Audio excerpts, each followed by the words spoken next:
CD 12. Deslumbrado com tantas e tão maravilhosas invenções, o povo de Macondo não sabia por onde começar a se espantar. Passavam a noite em claro contemplando as pálidas lâmpadas elétricas alimentadas pelo gerador que Aureliano Triste trouxera na segunda viagem do trem e a cujo obsessivo tum-tum custou tempo e trabalho se acostumar. Indignaram-se com as imagens vivas que o próspero comerciante Sr. Bruno Crespi projetava no teatro de bilheterias que imitavam bocas de leão, porque um personagem morto e enterrado num filme, por cuja desgraça haviam derramado lágrimas de tristeza, reapareceu vivo e transformado em árabe no filme seguinte. O público, que pagava 2 centavos para partilhar das vicissitudes dos personagens, não pôde suportar aquele logro inaudito e quebrou as poltronas. O prefeito, por insistência do Sr. Bruno Crespi, explicou num decreto que o cinema era uma máquina de ilusão que não merecia os arrobos passionais do público. Diante da desalentadora explicação, muitos acharam que tinham sido vítimas de um novo e aparatoso negócio de cigano, de modo que optaram por não voltar ao cinema, considerando que já tinham o suficiente com seus próprios sofrimentos para chorar por infelicidades fingidas de seres imaginários. Alguma coisa de semelhante aconteceu com os gramofones de manivela que as alegres matronas da França trouxeram em substituição aos antiquados realejos, e que tão profundamente afetaram por algum tempo os interesses da banda de música.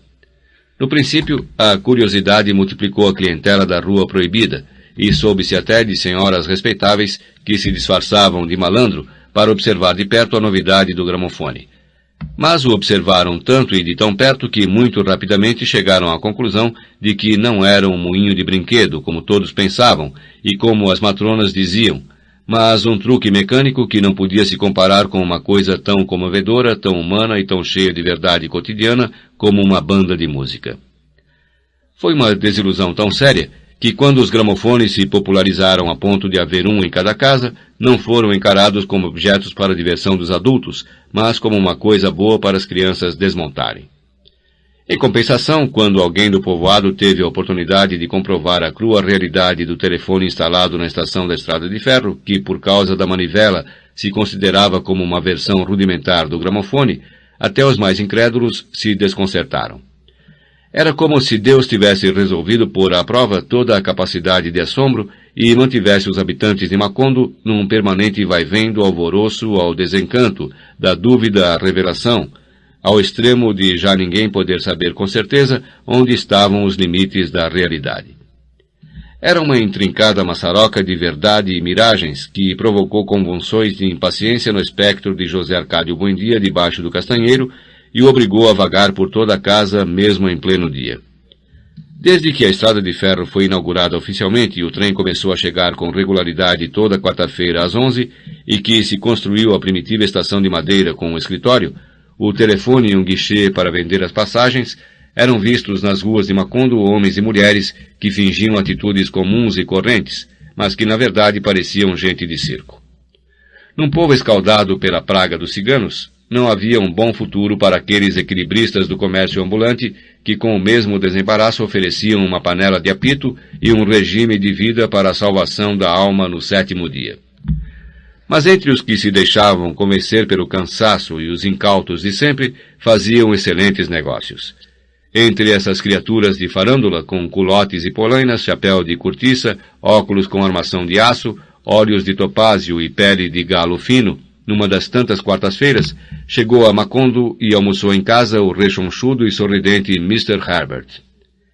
Ninguém o distinguiu na mesa enquanto não se comeu o primeiro cacho de bananas.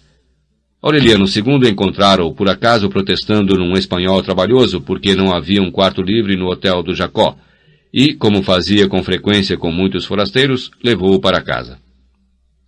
Tinha um negócio de balões de sondagem que levara a metade do mundo com lucros excelentes, mas não conseguira fazer ninguém subir em Macondo porque consideravam esse invento como um retrocesso, depois de terem visto e experimentado os tapetes voadores dos ciganos. Partia, pois, no próximo trem. Quando trouxeram para a mesa o salpicado cacho de bananas que costumavam pendurar na sala de jantar durante o almoço, arrancou a primeira fruta sem muito entusiasmo.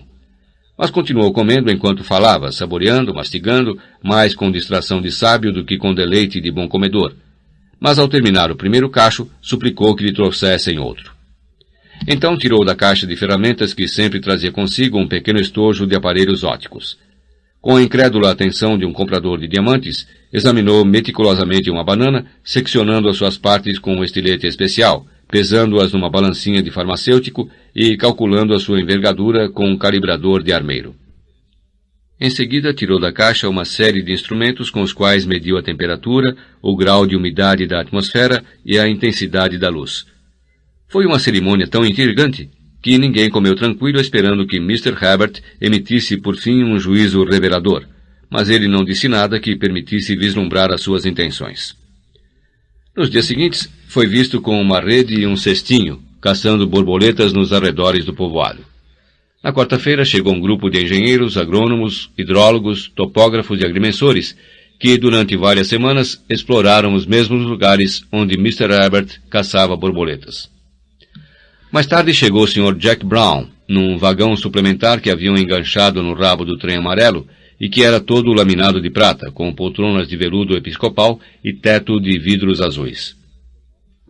No vagão especial chegaram também, voejando em torno do Sr. Brown, os solenes advogados vestidos de negro que em outra época tinham seguido por todas as partes o coronel Aureliano Buendia.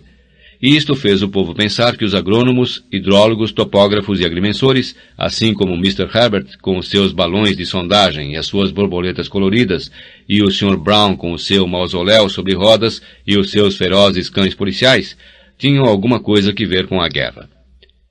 Não houve, entretanto, muito tempo para pensar no assunto, porque os desconfiados habitantes de Macondo mal começavam a se perguntar que diabo era o que estava acontecendo, quando já a aldeia se tinha transformado num acampamento de casas de madeira com tetos de zinco, povoado por forasteiros que chegavam de meio mundo no trem, não só nos bancos e nos estribos, mas até nos tetos dos vagões.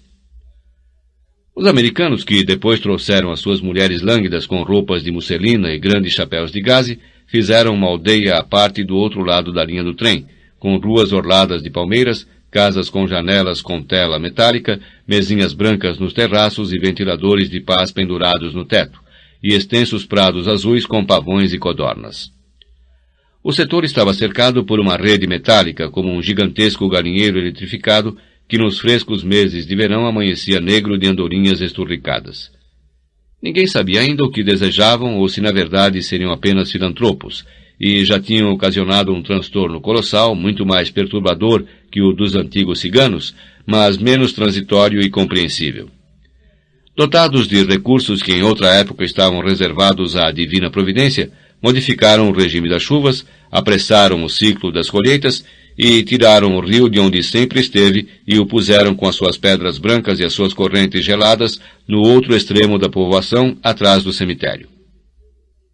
Foi nessa ocasião que construíram uma fortaleza de cimento armado sobre a descolorida tumba de José Arcádio, para que o cheiro de pólvora do cadáver não contaminasse as águas. Para os forasteiros que chegavam sem amor, transformaram a Rua das Carinhosas Matronas da França num povoado mais extenso que o outro, e numa quarta-feira gloriosa, trouxeram um trem carregado de putas inverossímeis, fêmeas babilônicas adestradas em recursos imemoriais e providas de toda espécie de ungüentos e dispositivos para estimular os inertes, despertar os tímidos, saciar os vorazes, exaltar os modestos, desenganar os múltiplos e corrigir os solitários. A Rua dos Turcos, enriquecida com luminosos armazéns de comestíveis que expulsaram as velhas feiras de canários da terra, regurgitava nas noites de sábado com as multidões de aventureiros que se atropelavam entre as mesas de jogo, os balcões de tiro ao alvo, o beco onde se adivinhava o futuro e se interpretavam os sonhos, e as mesas de frituras e bebidas que amanheciam no domingo esparramadas pelo chão entre corpos que às vezes eram de bêbados felizes e quase sempre de curiosos abatidos pelos disparos, murros, navalhadas e garrafadas da briga. Foi uma invasão tão tumultuada e intempestiva que nos primeiros tempos era impossível andar na rua com o estorvo dos móveis e dos baús e com o trançar da carpintaria dos que erguiam as suas casas em qualquer terreno vazio sem a autorização de ninguém, e com o escândalo dos casais que penduravam as suas redes entre as amendoeiras e faziam o amor debaixo dos toldos em pleno dia e na vista de todo mundo. O único reduto de serenidade foi estabelecido pelos pacíficos negros antilhanos, que construíram uma rua marginal com casas de madeira sobre estacas, em cujas portas se sentavam ao entardecer cantando hinos melancólicos na sua estropiada algarávia. Tantas mudanças ocorreram em tão pouco tempo, que 8 meses depois da visita de Mr. Herbert, os antigos habitantes de Macondo se levantavam cedo para conhecer a sua própria aldeia. Olhem a confusão em que nos metemos, costumava então dizer o coronel Aureliano Buendia, só por termos convidado um americano para comer banana. Aureliano II, em compensação, não cabia em si de contente com a avalanche de forasteiros. A casa se encheu de repente de hóspedes desconhecidos, de invencíveis farristas mundiais, e foi preciso acrescentar quartos no quintal, aumentar a sala de jantar e trocar a antiga mesa por uma de 16 lugares, com louça nova e talheres, e ainda assim foi necessário estabelecer turnos para almoçar. Fernanda teve que engolir os seus escrúpulos e atender como reis os convidados da pior condição, que enlameavam a varanda com as botas, urinavam no jardim, estendiam as suas esteiras em qualquer lugar para fazer a cesta e falavam sem se preocupar com suscetibilidades de damas nem com gestos de cavalheiros. Amaranta se escandalizou de tal modo com a invasão da plebe que voltou a comer na cozinha como nos velhos tempos. O coronel Aureliano Buendia, convencido de que a maioria dos que entravam para cumprimentá-lo na oficina não o fazia por simpatia ou estima, mas pela curiosidade de conhecer uma relíquia histórica, um fóssil de museu, preferiu-se fechar a chave e não voltou a ser visto a não ser em muito poucas ocasiões, sentado na porta da rua. Úrsula, em compensação, mesmo nos tempos em que já arrastava os pés e caminhava tateando nas paredes, experimentava um alvoroço pueril quando se aproximava a chegada do trem. É preciso fazer carne e peixe, ordenava às 4 cozinheiras que se estafavam para andar em tempo sob a imperturbável direção de Santa Sofia de la Piedad. É preciso fazer de tudo, insistia, porque nunca se sabe o que os forasteiros querem comer. O trem chegava na hora de mais calor. Ao almoço, a casa trepidava no alvoroço de mercado, e os suarentos comensais, que nem sequer sabiam quem eram os seus anfitriões, irrompiam em tropel para ocupar os melhores lugares da mesa, enquanto as cozinheiras davam encontrões umas nas outras, com as enormes tigelas de sopa, os alguidares de carnes, as gamelas de legumes, as travessas de arroz, e serviam com a concha inesgotáveis barris de limonada. Era tal a desordem que Fernanda se exasperava com a ideia de que muitos comessem 2 vezes, e em mais de uma ocasião quis se desabafar em impropérios de verdureira, porque algum comensal atônito pedia a conta.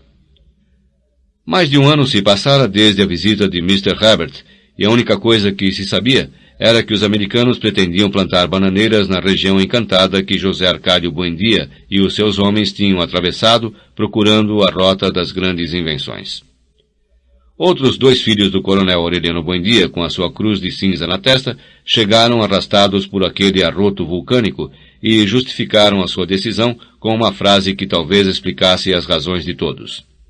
Nós viemos, disseram, porque todo mundo vem. Remédio Zabela foi a única que permaneceu imune à peste da companhia bananeira. Estacou numa adolescência magnífica, cada vez mais impermeável aos formalismos, mais indiferente à malícia e à desconfiança, feliz num mundo próprio de realidades simples. Não entendia por que as mulheres complicavam a vida com camisetas e anáguas, de modo que coseu uma bata de aniagem que enfiava simplesmente pela cabeça e resolvia sem mais trâmites o problema de se vestir, sem desmanchar a impressão de estar nua, que no seu modo de entender as coisas era a única maneira decente de se estar em casa. Amolaram-na tanto para que cortasse o cabelo cascateante que já batia na barriga da perna, e para que fizesse um coque preso com pentes e tranças com laços coloridos, que simplesmente raspou a cabeça e fez perucas para os santos. O assombroso do seu instinto simplificador era que quanto mais se desembaraçava da moda procurando a comodidade e quanto mais passava por cima dos convencionalismos em obediência à espontaneidade, mais perturbadora ficava a sua beleza inacreditável e mais provocante o seu comportamento para com os homens. Quando os filhos do coronel Aureliano Buendia estiveram pela primeira vez em Macondo, Úrsula se lembrou de que levavam nas veias o mesmo sangue da bisneta e estremeceu com o horror esquecido. Abra bem os olhos, preveniu-a. Com qualquer deles, os filhos sairão com rabo de porco.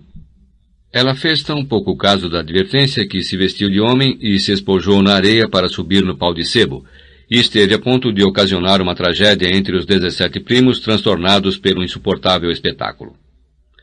Era por isso que nenhum deles dormia em casa quando visitavam o povoado, e os 4 que tinham ficado viviam às expensas de Úrsula em quartos alugados.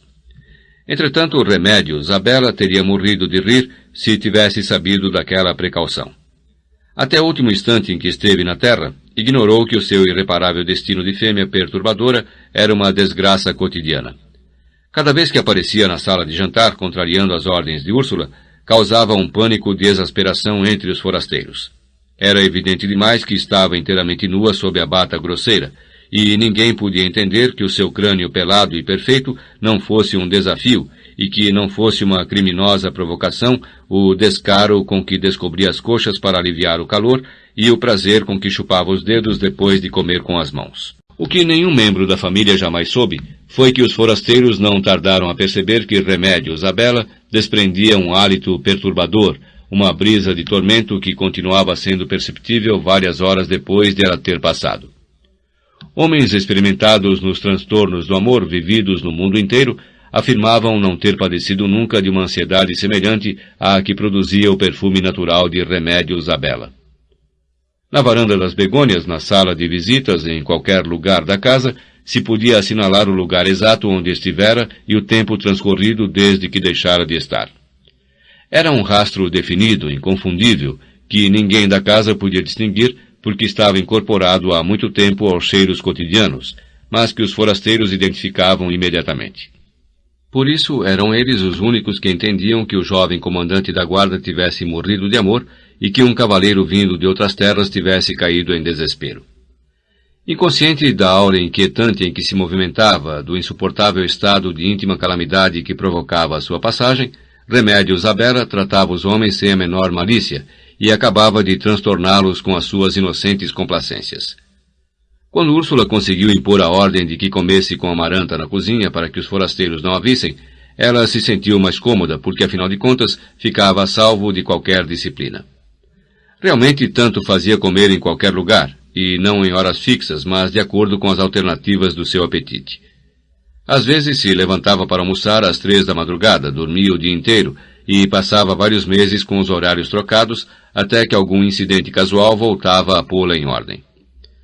Quando as coisas andavam melhor, levantava-se às 11 da manhã e se trancava durante 2 horas completamente nua no banheiro, matando escorpiões enquanto espantava o denso e prolongado sono. Em seguida jogava água em si mesma, tirando-a da caixa com uma cuia. Era um ato tão prolongado, tão meticuloso, tão rico de situações cerimoniais, que quem não a conhecesse bem poderia pensar que estava entregue a uma merecida adoração do seu próprio corpo.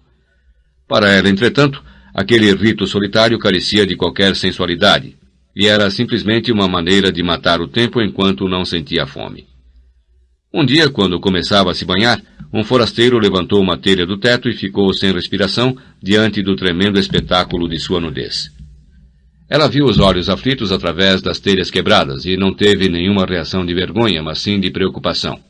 "Cuidado!" exclamou. "Você vai cair." "Só quero ver você", murmurou o forasteiro. "Ah, bom", ela disse. "Mas tenha cuidado que essas telhas estão podres." O rosto do forasteiro tinha uma dolorosa expressão de espanto e parecia lutar surdamente contra os seus impulsos primários para não dissipar a miragem. Remédio Zabela pensou que ele sofria de medo de que as telhas quebrassem e se banhou mais depressa do que de costume para que o homem não continuasse em perigo. Enquanto se jogava água, disse a ele que era um problema que o teto estivesse naquele estado, pois ela acreditava que a camada de folhas apodrecidas pela chuva era o que enchia o banheiro de escorpiões. O forasteiro confundiu aquela conversa com uma forma de dissimular a complacência, de modo que quando ela começou a se ensaboar, cedeu à tentação de dar um passo adiante.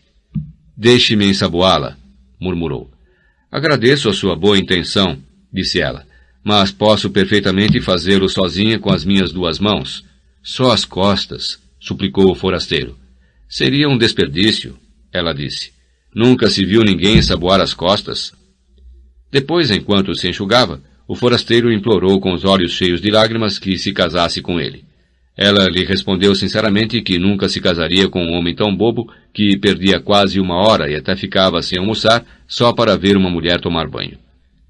Por fim, quando vestiu a bata, O homem não pôde suportar a comprovação de que realmente não usava nada embaixo, como todo mundo suspeitava, e se sentiu marcado para sempre com o ferro ardente daquele segredo. Então arrancou mais 2 telhas para se atirar no interior do banheiro. É muito alto. Ela o preveniu assustada. Você vai se matar. As telhas apodrecidas se despedaçaram num estrondo de desastre, e o homem mal conseguiu lançar um grito de terror e fraturou o crânio e morreu sem agonia no chão de cimento. Os forasteiros que ouviram o barulho na sala de jantar e se apressaram em levar o cadáver perceberam na sua pele o sufocante cheiro de remédios à bela. Estava tão entranhado no corpo que as rachaduras do crânio não emanavam sangue, e sim um óleo ambarino impregnado daquele perfume secreto. E então compreenderam que o cheiro de remédios à bela continuava torturando os homens além da morte, até a poeira dos ossos.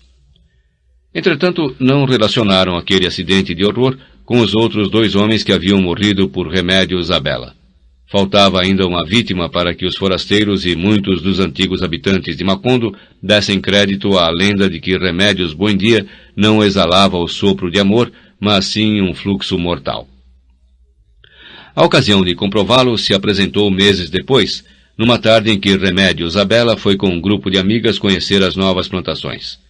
Para o povo de Macondo, era uma distração recente percorrer as úmidas e intermináveis avenidas ladeadas de bananeiras, onde o silêncio parecia trazido de outra parte, ainda sem usar, por isso era tão difícil transmitir a voz.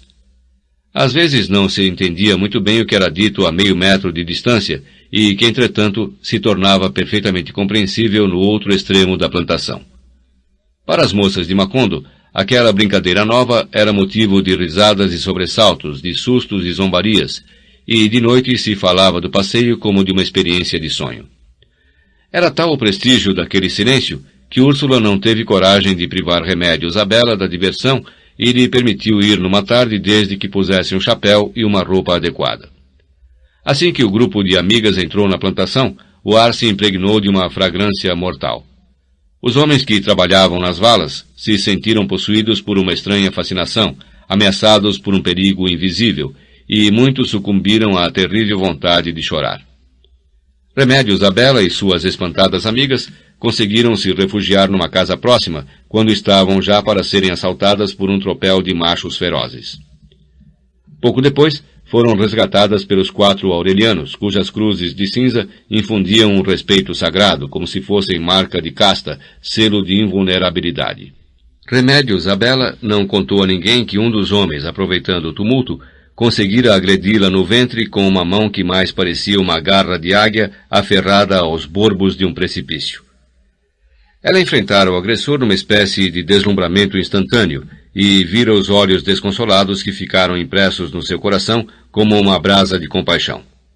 Nessa noite, o homem se gabou da sua audácia e se vangloriou da sua sorte na Rua dos Turcos, minutos antes de que o coice de um cavalo lhe arrebentasse o peito, e uma multidão de forasteiros o visse agonizar no meio da rua, sufocado em vômitos de sangue. A suposição de que Remédios Abela possuía poderes de morte estava agora sustentada por 4 fatos irrefutáveis. Embora alguns homens levianos de palavra sentissem prazer em dizer que bem valia a pena sacrificar a vida por uma noite de amor com tão perturbadora mulher, a verdade é que nenhum se esforçou por consegui-lo. Talvez não só para vencê-la, como também para afastar os seus perigos, bastasse um sentimento tão primitivo e simples como o amor. Mas isso foi a única coisa que não ocorreu a ninguém. Úrsula não voltou a se ocupar dela.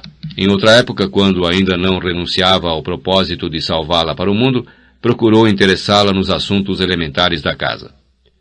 Os homens são mais exigentes do que você pensa, dizia-lhe enigmaticamente. É preciso cozinhar muito, varrer muito, sofrer muito por mesquinharias, além daquilo que você pensa. No fundo, se enganava a si mesma tentando adestrá-la para a felicidade doméstica, porque estava convencida de que, uma vez satisfeita a paixão, não havia um homem sobre a terra capaz de suportar, nem que fosse por um dia, uma negligência que estava além de qualquer compreensão. O nascimento do último José Arcádio e a sua inquebrantável vontade de educá-lo para Papa terminaram por fazê-la desistir das suas ocupações com a bisneta. Abandonou-a à sua sorte, confiando que mais cedo ou mais tarde aconteceria um milagre, e que neste mundo onde havia de tudo, haveria também um homem com suficiente serenidade para cuidar dela. Há muito tempo que Amaranta tinha renunciado a qualquer tentativa de convertê-la numa mulher útil. Desde as tardes esquecidas do quarto de costura, quando a sobrinha mal se interessava por rodar a manivela da máquina de costura, chegara à conclusão simples de que era boba. "Vamos ter que rifar você", dizia-lhe perplexa diante da sua impermeabilidade à palavra dos homens. Mais tarde, quando Úrsula se empenhou para que Remédios Abela assistisse à missa com a cara coberta por um véu, Amaranta pensou que aquele recurso misterioso acabaria por ser tão provocante que muito em breve haveria um homem intrigado bastante para procurar com paciência o ponto fraco do seu coração. Mas quando viu a forma insensata com que desprezou um pretendente que por muitos motivos era mais apetecível que um príncipe, renunciou a qualquer esperança. Fernanda não fez sequer a tentativa de compreendê-la. Quando viu Remédios Abela vestida de rainha no carnaval sangrento, pensou que ela era uma criatura extraordinária. Mas quando a viu comendo com as mãos, incapaz de dar uma resposta que não fosse um prodígio de imbecilidade, a única coisa que lamentou foi que os bobos de nascença tivessem uma vida tão longa. Apesar de o coronel Aureliano Buendia continuar acreditando e repetindo que Remédios Abela era na verdade o ser mais lúcido que havia conhecido na vida e que o demonstrava a cada momento com a sua assombrosa habilidade para zombar de todos, abandonaram-na ao Deus dará. Remédios Abela ficou vagando pelo deserto da solidão, sem cruzes nas costas, amadurecendo no seu sono sem pesadelos, nos seus banhos intermináveis, nas suas refeições sem horários, nos seus profundos e prolongados silêncios sem lembranças, até uma tarde de março em que Fernanda quis dobrar os seus lençóis de linho no jardim e pediu ajuda às mulheres da casa. Mal haviam começado, quando Amaranta advertiu que Remédios Abela chegava a estar transparente de tão intensamente pálida. "Você está se sentindo mal?" perguntou a ela. Remédios Abela, que segurava o lençol pelo outro extremo, deu um sorriso de piedade. "Pelo contrário", disse, "nunca me senti tão bem." Acabava de dizer isso quando Fernanda sentiu que um delicado vento de luz lhe arrancava os lençóis das mãos e o estendia em toda a sua amplitude. Amaranta sentiu um tremor misterioso nas rendas das suas anáguas e tratou de se agarrar no lençol para não cair, no momento em que Remédios Abela começava a acender. Úrsula, já quase cega, foi a única que teve serenidade para identificar a natureza daquele vento irremediável e deixou os lençóis à mercê da luz, olhando para Remédios Abela, que lhe dizia adeus com a mão, entre o deslumbrante bater de asas dos lençóis que subiam com ela, que abandonavam com ela o ar dos escaravelhos e das dálias, e passavam com ela através do ar, onde as 4 da tarde terminavam, e se perderam com ela para sempre nos altos ares, onde nem os mais altos pássaros da memória a podiam alcançar. Os forasteiros, evidentemente, pensaram que Remédios Abela sucumbira por fim ao seu irrevogável destino de abelha mestra, e que a sua família tentava salvar a honra com a mentira da levitação. Fernanda, roída de inveja, acabou por aceitar o prodígio e durante muito tempo continuou rogando a Deus para que lhe devolvesse os lençóis. A maioria acreditou no milagre e até se acenderam velas e se rezaram novenas. Talvez não se tivesse voltado a falar de outra coisa por muito tempo, se o bárbaro extermínio dos aurelianos não tivesse substituído o assombro pelo horror. Embora nunca o identificasse como um presságio, o coronel Aureliano Buendia previa de certo modo o trágico fim dos seus filhos. Quando Aureliano Serrador e Aureliano Arcaia, os dois que chegaram no tumulto, manifestaram a vontade de ficar em Macondo, o pai tentou dissuadi-los. Não entendia o que vinham fazer num povoado que da noite para o dia se transformara num lugar de perigo. Mas Aureliano Centeno e Aureliano Triste, apoiados por Aureliano II, ofereceram trabalho para eles nas suas empresas. O coronel Aureliano Buendia tinha motivos ainda muito confusos para não patrocinar aquela determinação. Desde que vira o Sr. Brown no primeiro automóvel que chegara a Macondo, um conversível alaranjado com uma buzina que espantava os cães com seus latidos, o velho guerreiro se indignou com as mesuras servis do povo e percebeu que alguma coisa mudara na índole dos homens desde o tempo em que abandonavam mulheres e filhos e jogavam uma espingarda ao ombro para ir à guerra. As autoridades locais, depois do armistício de Neerlândia, eram prefeitos sem iniciativa, juízes decorativos, escolhidos entre os pacíficos e cansados conservadores de Macondo. Este é um regime de pobres diabos, comentava o coronel Aureliano Buendia quando via passarem os guardas descalços, armados de cacetetes de madeira. Fizemos tantas guerras e tudo para que não nos pintassem a casa de azul. Quando chegou a Companhia Bananeira, entretanto, os funcionários locais foram substituídos por forasteiros autoritários, que o Sr. Brown levou para viver no galinheiro eletrificado para que gozassem, conforme explicou, da dignidade que correspondia ao seu cargo, e não sofressem o calor e os mosquitos e as incontáveis incomodidades e privações do povo. Os antigos guardas foram idos por sicários armados de facões. Fechado na oficina, o coronel Aureliano Buendia pensava nestas mudanças, e pela primeira vez nos seus